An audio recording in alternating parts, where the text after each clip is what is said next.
This problem is an extension of a previous problems that we've been working on. We've got two tanks with a pump in between that's moving the fluid from tank 1 to tank 2. The source tank is 10 feet off the ground.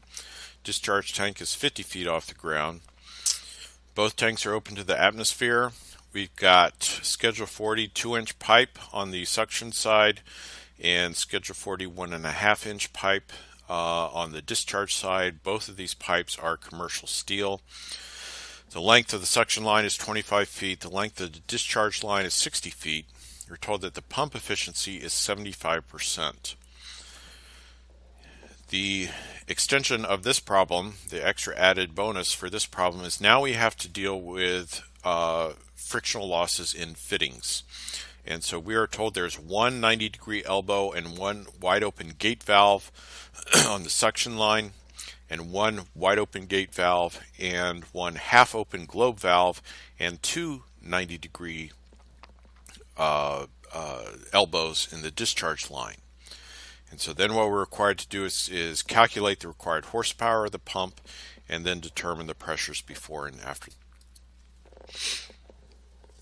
So we've got all our given information. We've got the properties of the water. We've got our pressures. We looked up the viscosity of water, assuming about room temperature.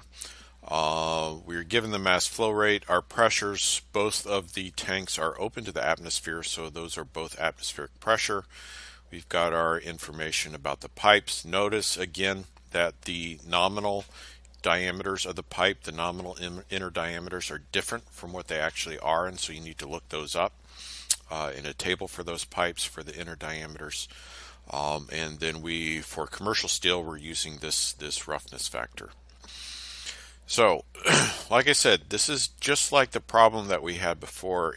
It's just that in that problem, in the previous problem, we only had frictional losses due to the pipe. We did not have frictional losses due to the fittings.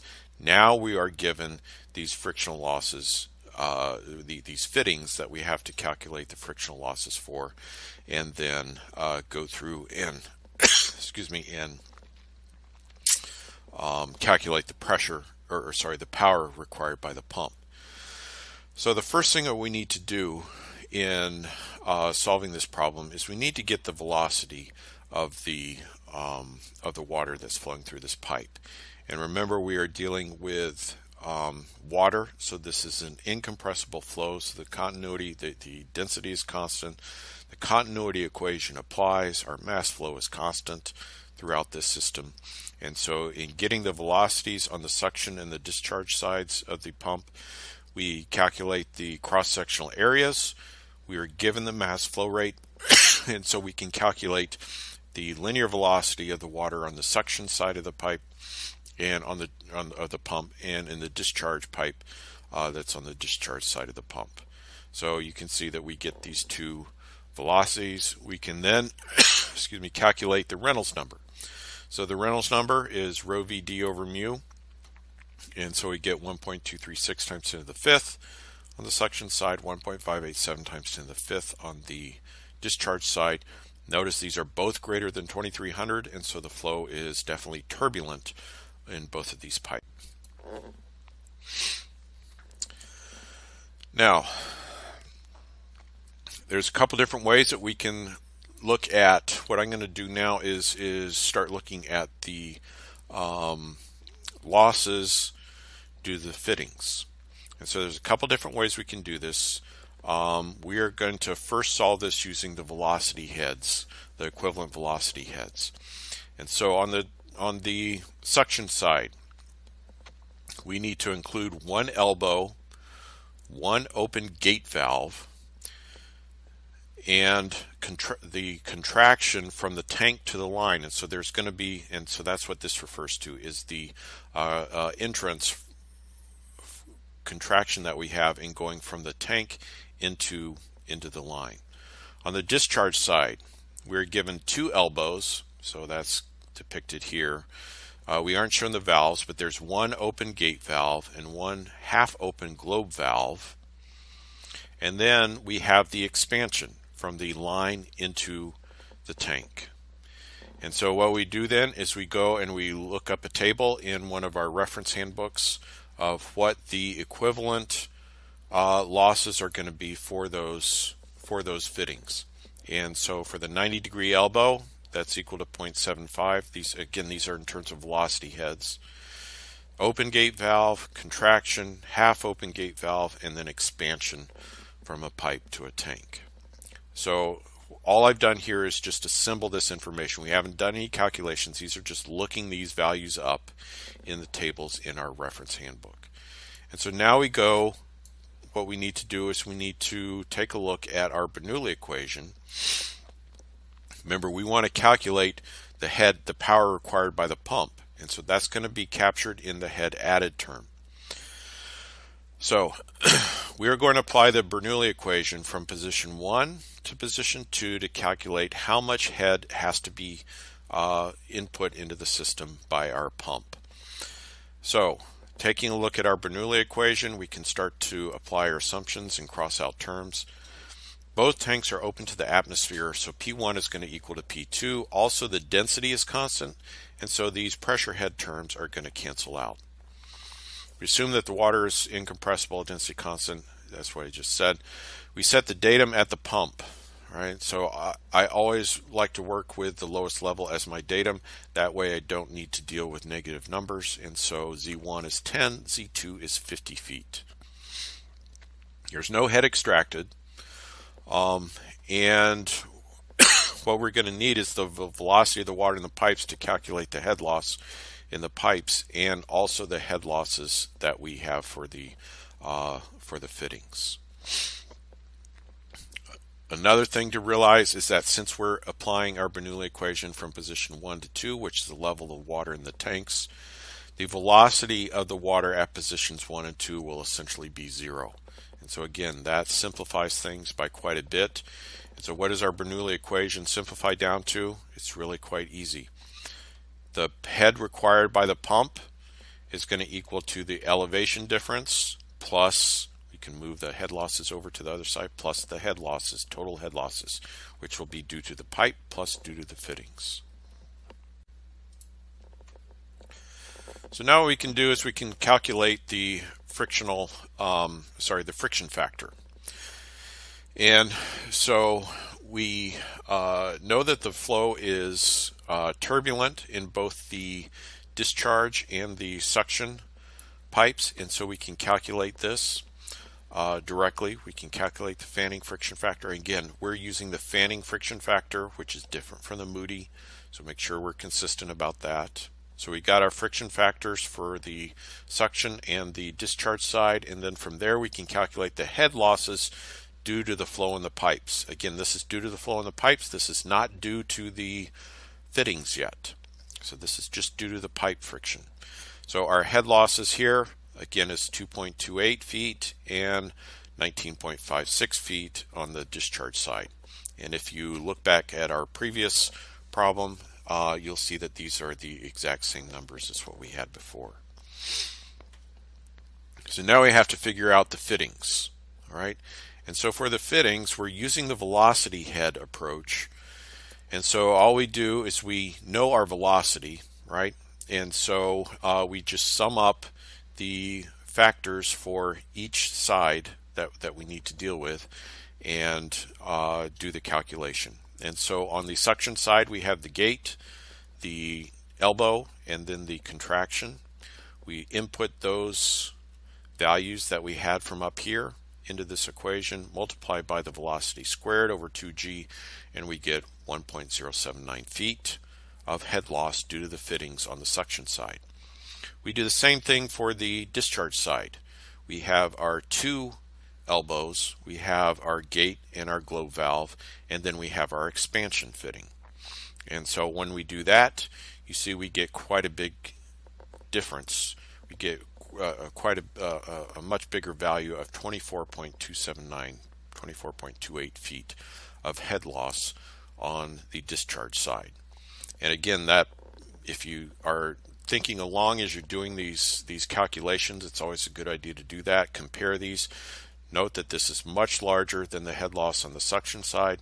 The reason is because the velocity is much larger, and that is because the inner diameter is much smaller.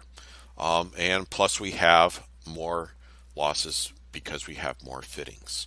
So again, do a check as you're doing these problems. Make sure that your intermediate values are making sense. So now what we can do, we have head losses due to flow in the pipe, head losses due to the fittings. We can sum those up and we get a total head loss that we can then put in our Bernoulli equation. And that is equal to 47.2 feet. We can now have everything that we need to solve for the head that needs to be added by the pump. And so we do that calculation, substitute these terms into the Bernoulli equation, and we get the head added by the pump has to be 87.2 feet. Again, we need to convert this to power. And so how do we do that? We remember that head added is energy added per weight of fluid, so that's joules per Newton. If we want to get the energy added per volume, we take the head added, we multiply by the weight of the fluid, which is rho g. And then to get the power, we take the energy added and we multiply it by the volumetric flow rate. So we can calculate the volumetric flow rate because we know that this is incompressible flow. So the mass flow rate is constant, density is constant. We could also use the relationship between the linear velocity and the cross-sectional area, and so you could use either the suction side or the discharge side. We get a volumetric flow rate of water through this system is about 71.9 gallons per minute. We can calculate the power that is then required by the pump, which is the head that we just calculated up here, times rho g times our volumetric flow rate, and that's 1.585 horsepower. But remember, this is just the power required by the water. This does not include the power that is needed by the pump, because the pump has inefficiencies. And so what we're going to have to do is we're going to have to divide the power that's required by the water, to move the water, I should say, by the efficiency of the pump, and we get a value of 2.114 horsepower. Note that this is a lot higher power requirement than what we had in our previous calculation, which was about 1.5 horsepower. And the reason is because now we are including the head losses that are due to the fittings in our system. And so you can see that if we had gone ahead and neglected those fittings in our calculations and actually went out and bought a pump that was 1.5 horsepower and installed that into our system, you could see that that would be quite undersized to be able to move the water through this system like what we had. And so an illustration of, we're taking up these problems step by step. First of all, assuming no frictional losses at all, then we assume just frictional losses due to pipe flow, and then in this problem we include the frictional losses due to the pipe flow plus the fittings, and we get an answer that is much more close to reality. Now, we did this problem using velocity heads. What I want to illustrate here is that we could have also done this problem using the equivalent length method. And so the equivalent length, what that does is, instead of adding to our velocity head, it treats the pipe as, it takes the fittings, the frictional losses due to the fittings, and just says, okay, well, why don't we take those frictional losses and just treat it like we're making the pipe a lot longer. And so what we do then is we say, okay, let's look at all of these different fittings, the 90-degree elbows, the gate valve, the contraction, the expansion, the globe valve, and we get an equivalent length that we plug in. And so the equivalent lengths are given in these tables, and so we can then sum these up for the suction side. And so if we do that, notice that we get a value of 37. Our original length is 25.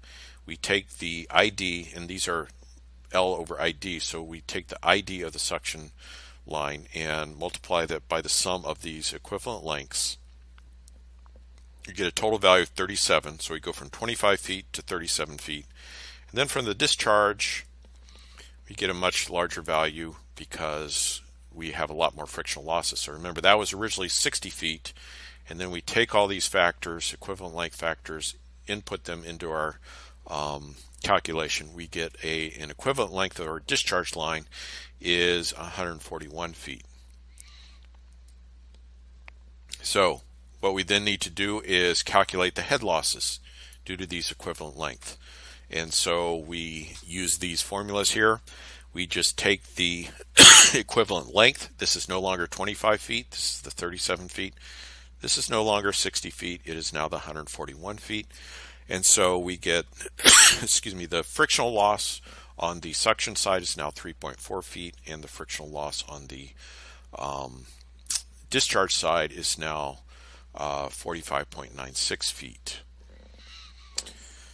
We sum those up, and we get a total head loss of 49.37 feet. We then input those into our Bernoulli equation calculation to calculate the head added. And our head added by the pump is now 89.37 feet.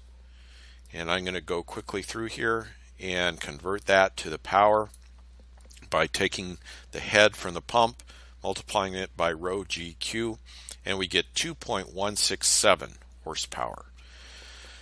So the question is that different from what we did with the velocity head? And yes, that is different. Notice that the head for the pump went from 87 to 89, and the power required by the pump when you factor in the efficiency went from 2.14 to 2.17 horsepower. And the question is, why is that different? The reason that is different is because these are just different methods of calculating. These are empirical. These head losses for equivalent lengths and for velocity heads are just empirical values that people have used and converged on over the years.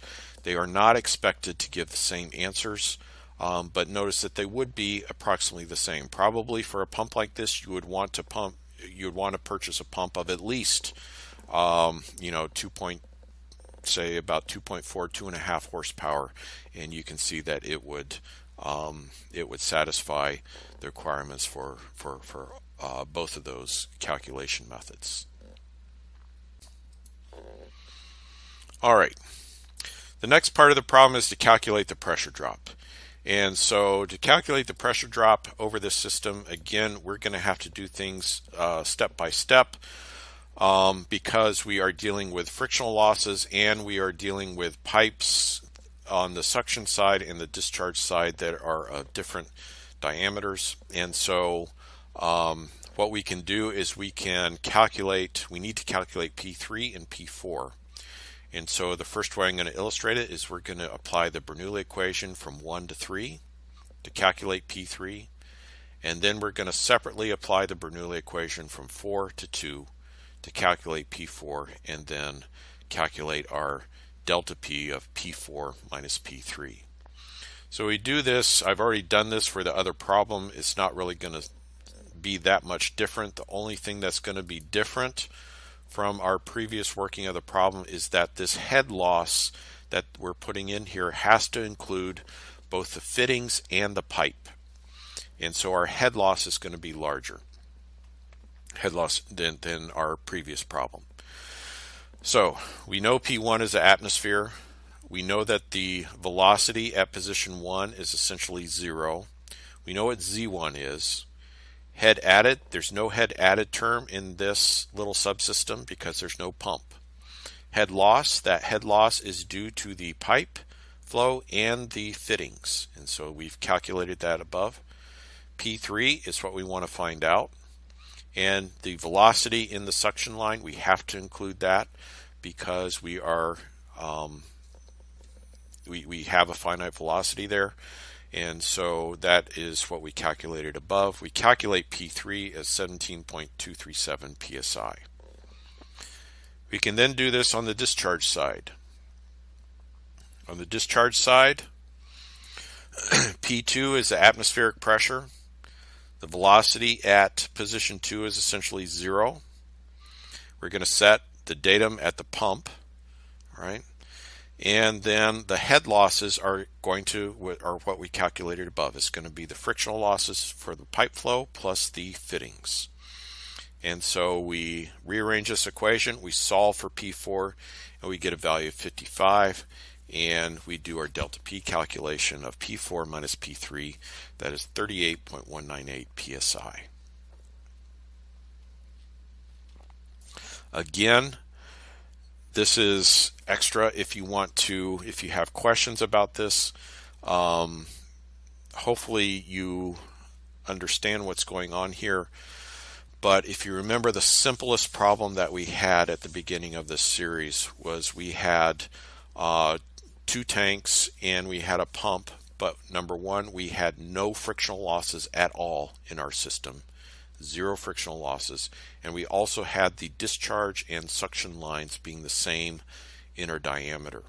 And so when we calculated the pressure across the pump, we could apply our Bernoulli equation. In that case, we could apply it between 1 and 2, or 3 and 4, or we could have done 1 and 3 and 4 and 2, and we would have gotten the same answer for all of these. But in this problem, because we have frictional losses and we have pipe diameters that are different across from the inlet to the outlet of the pump, we need to do this pressure drop calculation across the pump by either applying it, doing our Bernoulli equation between 3 and 4, or between 1 and 3 and 4 and 2. And these are just some calculations again to show you that if we tried to apply it across the total system, there would be a discrepancy that's related to the conversion of velocity head into pressure head with these more complicated conditions.